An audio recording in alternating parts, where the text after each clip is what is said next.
Hello and welcome to the new Yankee workshop, Season 16, Episode 12, The Mission Style Desk. Prowling through an arts and crafts shop of highly collectible Stickley and other mission-style period furniture, Norm discovers a wonderful oak desk he hopes to use for a small computer. It is an original 1910 oak knee-hole desk. Made of oak and finished in the appropriate color and glaze, Norm will be using this sturdy desk for his own home. Enjoy! Hi, I'm Norm Abram. Welcome to the New Yankee Workshop.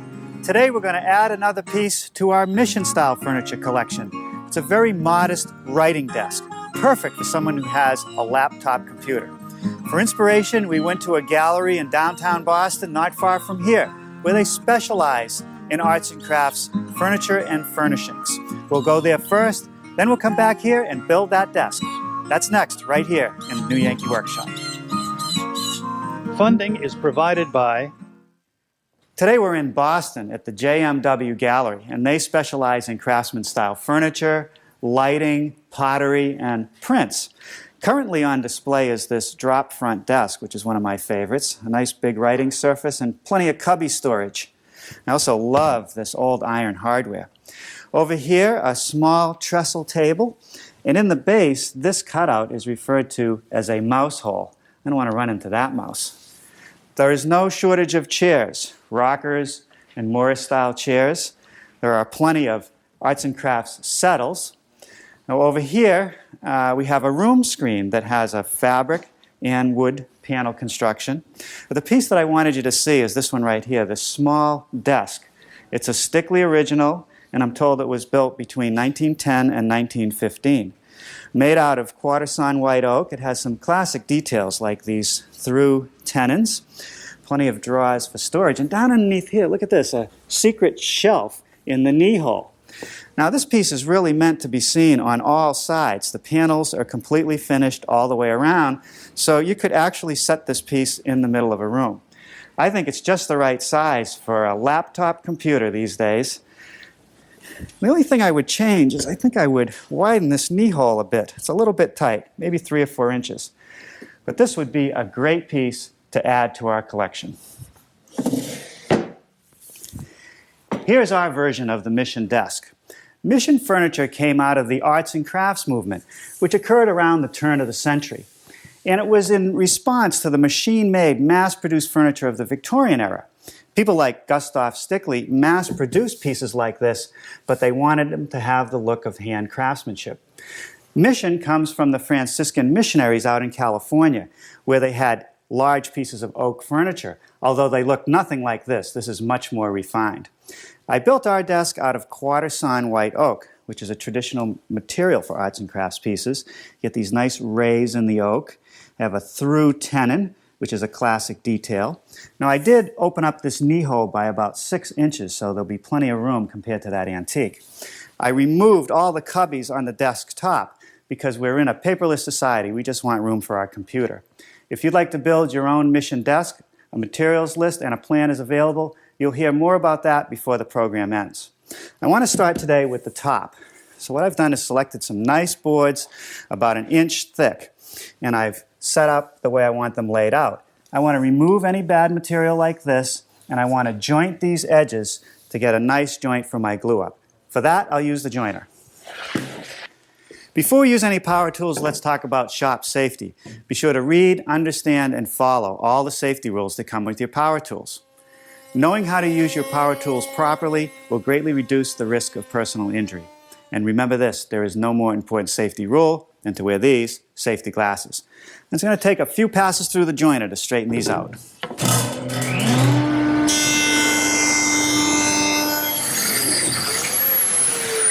Now these slots are for number 20 biscuits. And I like to use these because they'll add some strength to the joint, but they also make it easier to align the surfaces, so I'll have less sanding later. All right, now for the glue up, I'm just going to roll on a thin layer of glue on each side where the pieces meet. I've already put some glue in the biscuit slots, and I'll drop the biscuits in, and when we get it all together, we'll clamp it up. Now I'm just putting enough clamp pressure on to bring the joint together. I don't want to squeeze all the glue out. Look again at the prototype. The legs are 2 1/4 inches square to just below this tenon. Then they taper in both directions slightly. I made the blanks for the legs by gluing together 2 pieces of stock because it's difficult to get quarter-sawn oak in this size. I've laid out for mortises, this through mortise as well as a mortise to receive this side rail. Same thing happens on the back leg. Now I'm going to use my dedicated mortiser. I have a 1/2 inch chisel. The bit in the center of the chisel removes most of the material, and the chisel squares it up. Now this is the location of one of the through mortises. I have enough depth on the chisel to go all the way through, but I don't want to do that because it could blow out on the other side. So I come in from each face.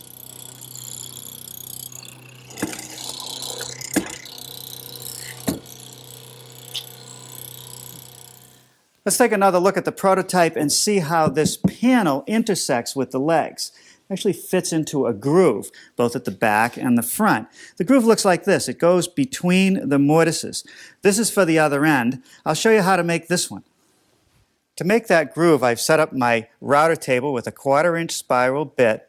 And what I'm going to do is drop this mortise right over the bit, start it up, and run it to the other mortise.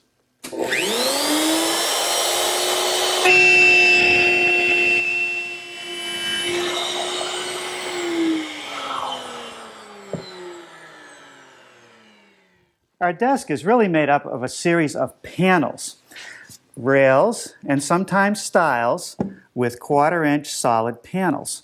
There's one on each end, a nice long panel at the back of the desk, and a panel that's on each side of the knee hole. We'll start on those next. I want to make the grooves for the panels first, so I've set up the dado for a 1/4 inch width.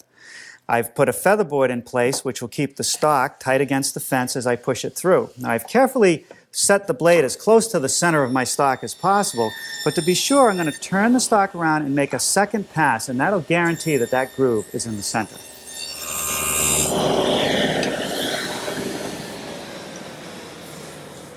Now I've widened the dado, installed my sacrificial fence, and by making 2 passes I can create a tenon which will fit into those grooves I machined earlier.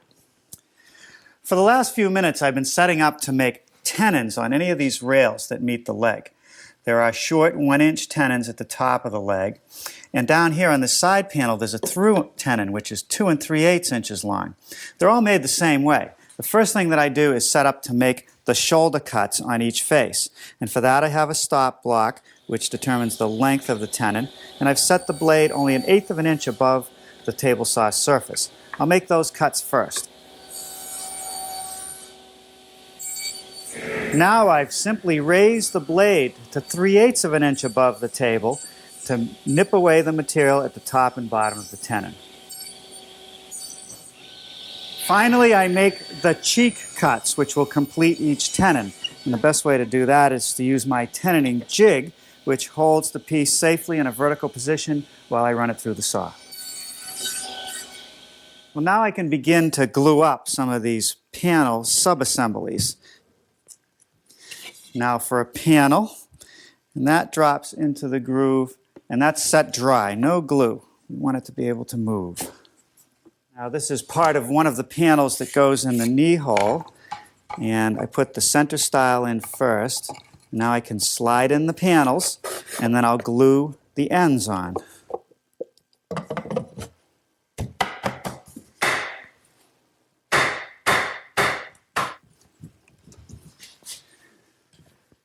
Now I went through all the trouble of dry fitting these pieces together to make sure all the tenons in the rails fit properly in the legs.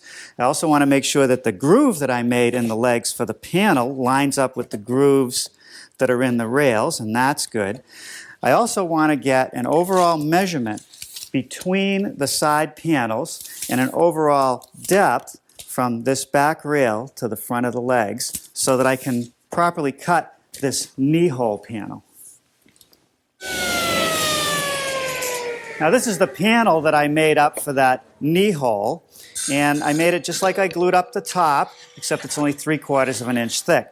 Now before I leave tonight, I'll lay it out and size it Tomorrow we should have no problem finishing our mission desk. Well, good morning. Last night before I left the shop, I did complete sizing that oak panel for the bottom. I also took some time to build some dust frames. Now there are 3 of them. One for this drawer, one for this one, and one for this drawer. And the edge of the plywood is covered with some solid oak. They're made with 3/4-inch plywood, and just like the panels that I made yesterday, I make a groove in one piece, form tenons on the adjoining piece, put some glue in there, and then pin it with some brads that holds it in place while the glue sets. Now that those are made, I need a place in the legs to set those pieces. So I've ganged the 4 legs together. That gives me a wider base for my router, and I know everything lines up. Here's the layout for some dados. Now to set up the router, I need a guide. So what I like to do is I use the straight edge of the router, and I make up a gauge, and that gauge is the distance from the edge of the router to the edge of the bit. Now I don't have to do any measuring. I simply use the gauge. I set it over my line, slide my straight edge up to the line, and lock it in place. I'm using a straight cutting bit, and I'm going to a depth of 1/4 inch. Now I've set up the bottom panel, same setup, a straight edge, same router bit, to make a dado for this vertical panel in the knee hole. Here I'm setting up one of the panels for the knee hole. They also need dados. One on the inside to receive this dust frame, one on the outside to receive this one. This panel gets the same treatment.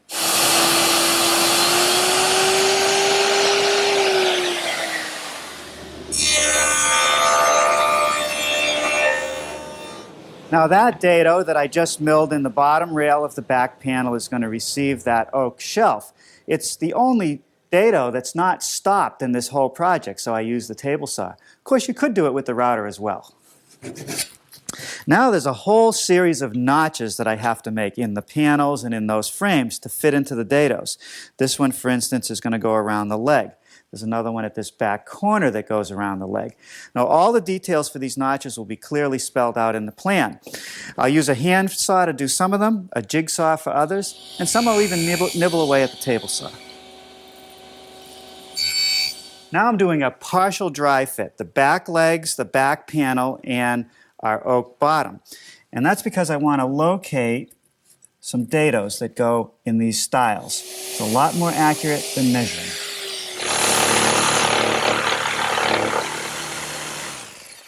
Okay, now that completes the cutout of our knee hole. Now I want to smooth up that edge. It would be a little tough at the stationary drum sander, but this little portable one should do the job. At this point, we're ready to complete the legs. I want to taper the bottom, as I mentioned earlier. It goes from about here in both sides down to the bottom, and from both sides down to the bottom on that corner. I'll show you how I do that. The first step is to set up my tapering jig to taper 2 sides. I'll do one on this side and then turn it 90 degrees and do another side.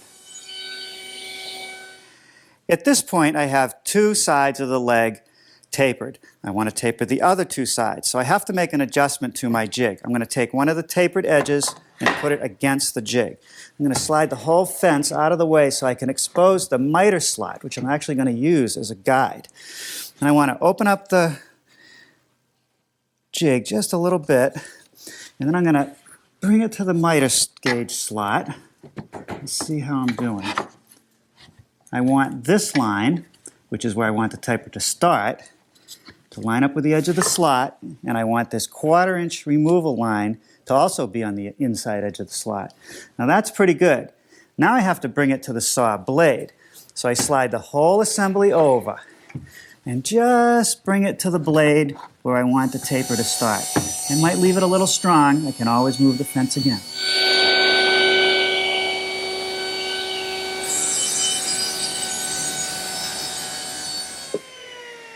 That's great. A leg that's tapered on all 4 sides. Next, I want to get rid of the burn marks and smooth up the cut on the taper. I'm going to use my oscillating edge sander.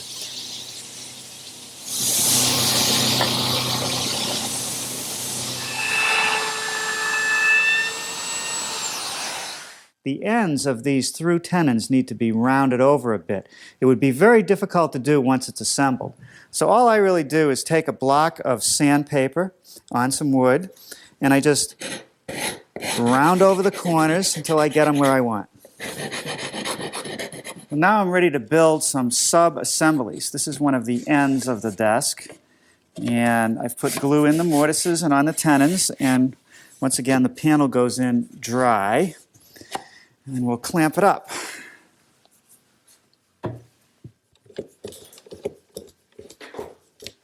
Next, I'm going to install the dust frame for the center drawer into the vertical panels of the knee hole. And that gets glue and a couple brads. Next, I'm going to install the assembly that I just made into the bottom panel of the desk. And I'm only going to glue about the first 6 or 7 inches of this dado. There's a cross-grain situation here. And if I lock these pieces together, this could split. I'm going to let the back move about freely. Now here's the back panel, and that's going to go on next. I'm only putting glue where the panel meets those partitions I just installed. I don't want glue in the groove that will receive the bottom. I want that bottom to move freely. Now it's time for these dust frames that go at the side of the desk to support the drawer.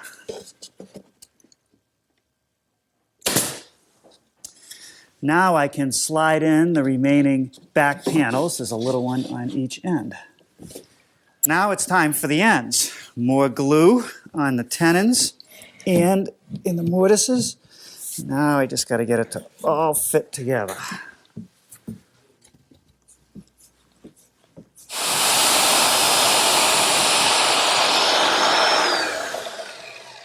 Now here's my top, cut to size and all sanded smooth. I've just put a radius on the corners so they're not sharp, and now I'll treat the rest of the edge the tight radius bit, both on the top and the bottom. I'm going to add this cleat on the underside of our bottom shelf. It's going to add a little stiffness to it. It's just sitting on this lower stile. One dab of glue in the middle, however. I do want to let this thing still move and contract with changes in humidity. Now with the desk right side up, I need to install a couple more guides for the drawers. When the drawer goes in, if I don't have a guide between the legs, it gets crooked in the opening. So what I'm going to do is put in a couple cleats, one underneath the dust frame, one on top. And I can't see very well under there, so I'm going to take this scrap of plywood and I'm going to just hold it in place with a spring clamp. Now I can just take my piece, slip it up against that cleat, and nail it from up above.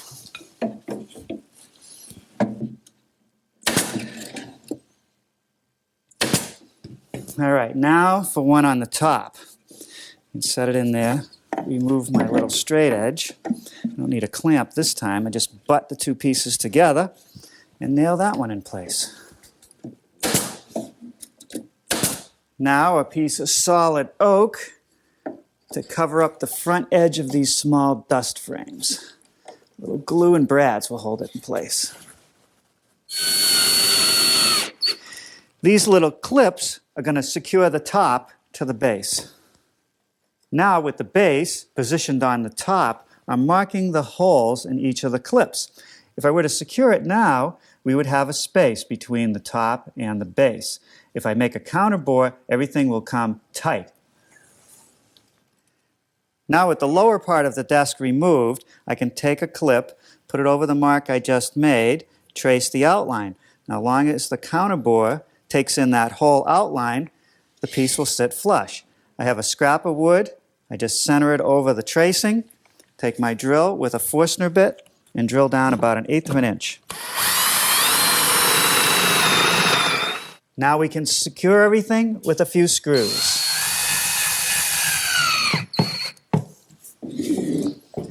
This is one of the drawers from the prototype, and I want to show you how they go together. Solid oak front, dovetails in the side, pins on the front. The back of the drawer sits in a dado, and all the pieces get a groove for this plywood bottom. I want to start out by making the dovetails on the side pieces. So I've set up my dovetailing jig, spaced the dovetails the way that I want them. And I'm going to use my router, which is equipped with a collar and a dovetailing bit. The collar will follow the jig, the bit does the work. With the tails cut in the side pieces, I'm now going to take the draw front, slide that in the top of the jig up against the stop, lock that down, and then I'm going to turn the fingers of the jig over to set them in the pin mode. And once that's adjusted, I'll route the pins in the front.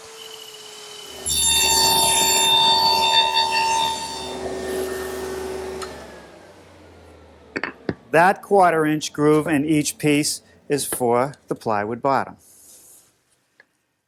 This dovetail joint gets its strength from its shape and all the multiple surfaces to which I can apply glue. No nails necessary. Okay, now I'm ready for the bottom, which goes in dry. And now the back. And then we'll secure that with a few nails. A little more sanding, and this piece will be ready for the finishing room. It's a nice project. Now, to get an arts and crafts look on our mission desk, we've experimented with several different techniques, and this one seems to work the best. What I'm doing now is applying an alcohol-based stain. It's simply pigment mixed in alcohol, and it seems to penetrate the wood very deeply. Now, let me show you a sample that I made up. Here's the piece of oak with the alcohol stain right here. You can see it's very light and sort of orange. Once that dries, I go over it with an oil-based stain, a dark walnut color, and finally I seal it with polyurethane, and it really brings out the rays in that 1/4 sawn oak. Now, after that alcohol stain dried, the next step is to put on this oil-based stain. It's a dark walnut color, and what it's going to do is unify the different tones of the wood underneath, and it's really going to bring out the highlights of our 1/4 sawn oak. I put on a coat with a brush, as even as possible, and once it sets for a few minutes, like it has on the other side here, I'll just take a rag and wipe it and rub it in, and you can see that we're starting to get that nice dark oak mission color. For the final protective coats on our desk, I'm using a wipe-on poly. This is the satin sheen, and I've just taken a piece of cotton cloth and folded it up, and I'm using it like a squeegee. Just wipe it on, nice thin coat, no lap marks. Let it dry for about an hour, and then I can put on another coat. 3 coats should do the job. And here it is, with many coats of satin polyurethane, ready for your laptop computer. Now, this is a nice arts and crafts project to add to our collection. Now, let me show you what we're going to build next time. It's called a gardener's dry sink. We got the idea from a designer's show house. It was in the flower cutting room. Now, we think this is a great project for the keen gardener to use inside or out. And I'll show you how to build one next time, right here in the new Yankee Workshop. Funding is provided by... Thank you for watching. For more, please like and subscribe.